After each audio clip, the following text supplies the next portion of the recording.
अहिल्यानगर जिल्ह्यामध्ये उन्हाचा पारा पुन्हा एकदा 42च्या पुढे गेलेला आहे। यामुळे मनुष्याला जे आहे कुठेतरी उन्हाचा तडाख्याला मोठा परिणाम जे आहे ते जाणवू लागलेला आहे। यासोबतच आता मानवासह जनावरांना देखील जे आहे याचा परिणाम जाणवत आहे। गोवंशीय जनावर आहेत त्यांना देखील उन्हाचा तडाखा मोठ्या प्रमाणात बसत आहे। आपण अहिल्यानगर शहरानजीक असलेल्या एका गोठ्यामध्ये आहोत। या गोठ्यामध्ये देखील जे गोवंशीय जनावर आहेत त्यांना उन्हाचा तडाखा मोठ्या प्रमाणावर बसत असल्याने त्यांच्या शरीरावर देखील जे आहे मोठा परिणाम जाणवत होता। यामुळे शेतकऱ्याने जे जनावरांची अवस्था पाहून त्यांच्यासाठी जे डॉक्टरांनी सल्ला दिलेला होता त्यानुसार आता जे फॉगर आहेत, स्प्रिंकल्स आहेत, पाण्याचे झरे म्हणता येईल, हे जे आहेत ते बसवण्यात आलेले आहेत। यामुळे कुठेतरी आता जनावरांना थोडासा उन्हाच्या तडाख्यापासून दिलासा मिळत आहे। यासोबतच दिवसभरामध्ये पाण्याचं पाईपद्वारे जे आहे पाणी देखील या जनावरांवर मारले जातं। त्यासोबतच या सगळ्या गोठ्याच्या शेडमध्ये जे आहे गोठा गार राहावा यासाठी पंखे देखील लावण्यात आलेले आहेत।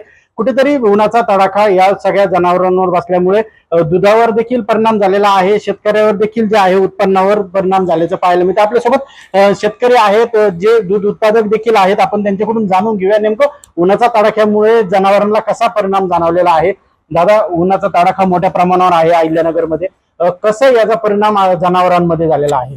जनावरांमध्ये 40-42च्या पुढे तापमान गेल्यामुळे जनावर चारा खायचे कमी झाले, दूध पण कमी झालं। ते आमचे कासार डॉक्टर म्हणून त्यांनी सांगितलं का आम्हाला फोगर बसवा म्हणून। फोगर बसवल्यानंतर आता गाया दूध पण चांगलं देतात, आजारी नाही पडू राहिले। आता तुमच्या समोर बघा गाया कशा रवंत करू राहिल्या सगळ्या पाण्याने वल्ल्या झाल्यामुळे। कसं सुरुवातीला ज्यावेळेस गाया गुणांनी तापत होते त्यावेळेस नेमकं काय जनावरांमध्ये लक्षणं दिसले ज्यामुळे तुम्ही हे सगळा बदल केलेला आहे? गाया चारा खात नव्हत्या, दूध कमी झाले होते, गायाने त्या शांत बसून राहायच्या। त्याच्यामुळे आमचे डॉक्टर कासार त्यांनी सांगितलं का फोगर चालू करा। फोगर चालू केले, आता बराच फरक पडलेला आहे आणि दिवसातून आम्ही 3-4 वेळेस चालू करत होते।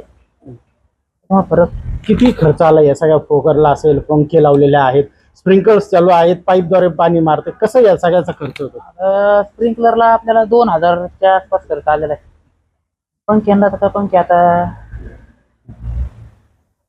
पंख्यांना 4-5 हजार रुपये लागलेले आहेत 4 पंख्यांना। आता त्याने काय होतं, वातावरण झालं गोठ्यातलं गार राहतं एकदम, त्याच्यामुळे आपण केलं होतं। बरं, आता स्प्रिंकल लावले, पंखे लावले, त्यामुळे गोठा कुठेतरी थोडासा आता थंडावा जाणवतो गोठ्यात देखील।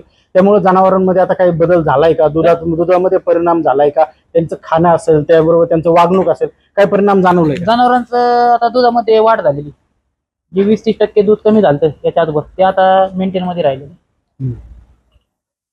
किती आता दूध निघत? पहिले किती निघत होतं? पहिलं आपलं 125 लिटर निघत होतं दूध, तर मध्ये कमी झालं ते आता 100 पर्यंत आलं। आता परत वाढ एक टाइम 100-125 लिटर निघतं। बरं, मग काय परिणाम जाणवत आता? हा, आता मग ते दूध वाढलं ना, दूध वाढल्यामुळे काही।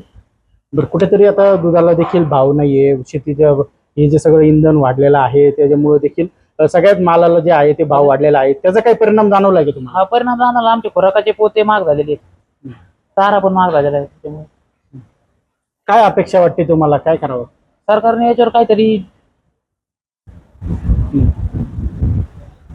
काहीतरी नियंत्रण ठेवलं पाहिजे, दुधाला हमी भाव दिला पाहिजे। किती हमी भावाची अपेक्षा आहे तुम्हाला? 45-50 रुपये द्यायला पाहिजे ना हमी भाव। साधारणतः या सगळ्या गोठ्यांमध्ये किती, आता तुमच्याकडे किती गायी आहेत, किती त्याचं हे? माझ्याकडे 25-26 मोठाले गाय आहेत। किती दूध निघत उत्पन्न साधारणतः? आता 250 लिटरच्या आसपास निघतं।